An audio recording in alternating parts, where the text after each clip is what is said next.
Hola, buenos días. Recibe la gracia y la misericordia de Dios y gózate en este día que hizo el Señor.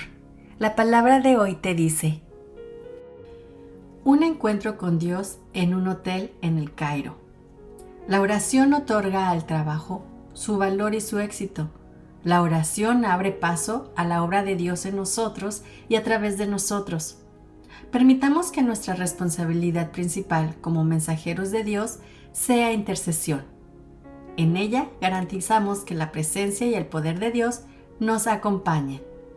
Durante muchos años leí sobre los avivamientos que acompañaron al ministerio de los líderes de la fe, tales como Jonathan Edwards, John Wesley, George Whitefield, David Brainerd y Charles Finney. Leí sus enseñanzas junto con la de Martin Lloyd-Jones y los escritores puritanos, los que tenían un entendimiento de las promesas bíblicas sobre el avivamiento, y adopté su tecnología de una asamblea de almas sin precedentes al final de la era. Mucho después, mi confianza en la unción del Espíritu en los tiempos finales se volvió un tema muy personal. Una noche, en septiembre, en la habitación de un hotel algo escuálido en El Cairo, Egipto, experimenté un encuentro en el Espíritu Santo que me cambió la vida. La habitación de unos 6 metros cuadrados estaba amueblada con una cama pequeña, tenía un ventilador de techo que rechinaba y plomería de la edad de piedra, así como una variedad de cosas que andaban precipitadamente por todo el piso de concreto. Estaba sola y había apartado la noche para pasarla en oración con el Señor. Había estado arrodillada en el piso de cemento, al lado de la cama tambaleante, durante unos 30 minutos, cuando repentinamente tuve uno de los encuentros más importantes con el Señor que yo había tenido en mucho tiempo de andar con Dios. No tuve una visión y tampoco me habían llevado al cielo. El Señor me habló claramente, no con una voz audible que yo pudiera percibir con mis oídos naturales, sino en lo que yo llamo al voz audible interior del Señor. Una sensación de la presencia de Dios me abrumó instantáneamente. Llegó con una sensación poderosa de limpieza, poder y autoridad. El asombro de Dios inundó mi alma y sentí un poco de terror del Señor. Temblé literalmente y lloré mientras Dios mismo se comunicaba conmigo en una manera que no había experimentado antes y que no he vuelto a experimentar desde entonces. El Señor dijo sencillamente: cambiaré el entendimiento y la expresión del cristianismo en todo el mundo en una generación. Fue sencillo y directo, pero sentí el poder de Dios en cada palabra mientras recibía la interpretación del Espíritu. Dios mismo hará cambios drásticos en el cristianismo en todo el mundo. Y esta reforma y avivamiento será por su iniciativa soberana y para su gloria. Yo supe por el Espíritu Santo que la frase «el entendimiento del cristianismo» se refería a la manera en que los no creyentes perciben al cristianismo. En la iglesia primitiva, la gente tenía miedo de asociarse de manera casual con los creyentes, en parte por las demostraciones de poder sobrenatural. Vean Hechos 5:13. Hoy día, la mayoría de los no creyentes considera a la iglesia anticuada e irrelevante para su vida. Dios va a cambiar la manera de que los no creyentes ven la iglesia.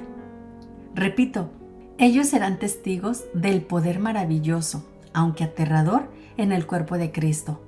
Tendrán un entendimiento diferente del cristianismo antes de que Dios hará terminado con esta generación. ¿Qué puede hacer? Pregunta el Padre cómo puede participar mientras Él restaura a su iglesia con demostraciones de poder sobrenatural. Sea fiel al Señor hoy en las cosas pequeñas, sabiendo que Él las usará para prepararlo para cosas mayores que vendrán con toda seguridad. Lea historias sobre avivamiento para estimular la fe en su corazón. Reflexione en esta palabra de Dios. Y después de esto derramaré mi espíritu sobre toda carne, y profetizarán vuestros hijos y vuestras hijas, vuestros ancianos soñarán sueños, y vuestros jóvenes verán visiones. Y también sobre los mis siervos y sobre las mis siervas derramaré mi espíritu en aquellos días. Nos dice su palabra en Joel 2:28 y 29. ¿Qué le ha estado pidiendo a Dios? Llegó un momento en mi vida hace muchos años, mientras leía el Salmo 27, que me enfrenté a esta pregunta.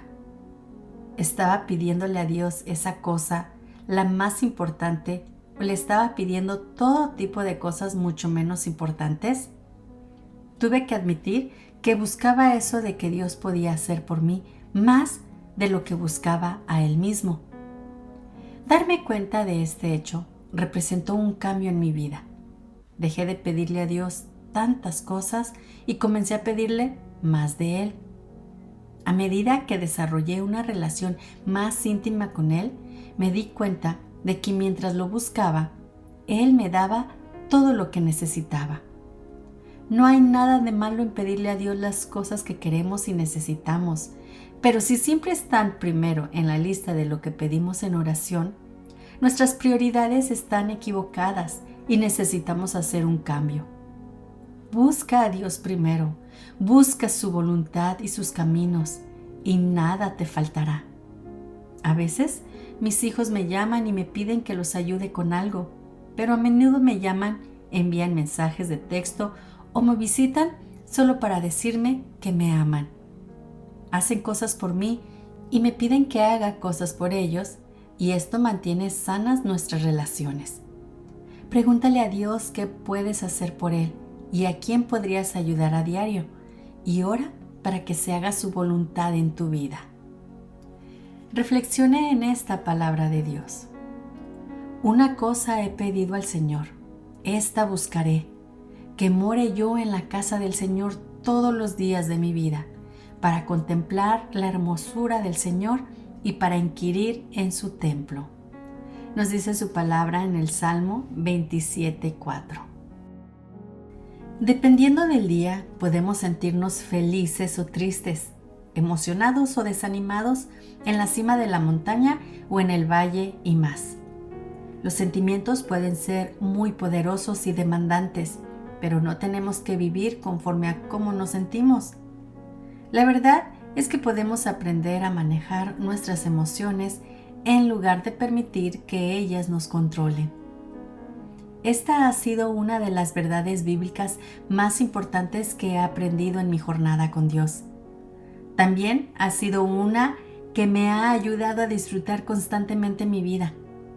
Si esperamos para ver cómo nos sentimos antes de saber si podemos disfrutar el día, dejamos que nuestros sentimientos nos controlen. Pero gracias a que tenemos libre albedrío, podemos tomar decisiones que no se basan en sentimientos. Si tomamos las decisiones correctas, independientemente de cómo nos sentamos, Dios siempre será fiel para darnos la fuerza para hacerlo.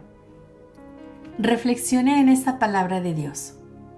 Por eso me regocijo en debilidades, insultos, privaciones, persecuciones y dificultades que sufro por Cristo, porque cuando soy débil, entonces soy fuerte. Nos dice en 2 Corintios 12:10. Siga profundizando en 2 Samuel 22:3 y Salmo 68:28. El pensamiento del día. La palabra de Dios y sus promesas para su vida son más fuertes que sus sentimientos. Haga lo que Dios dice cada día y sus sentimientos se alinearán con las promesas de Dios. Oremos juntos. Señor, tú lo has hecho antes, así que hazlo de nuevo. Derrama tu espíritu sobre la tierra en una manera asombrosa. Faculta a tu iglesia para volver a poner al mundo de cabeza. Padre, me arrepiento si he buscado cosas más de lo que te he buscado a ti. Perdóname y ayúdame a ponerte siempre primero en todo y en todas mis oraciones. En tu bendito nombre, Jesús, Que así sea. Amén.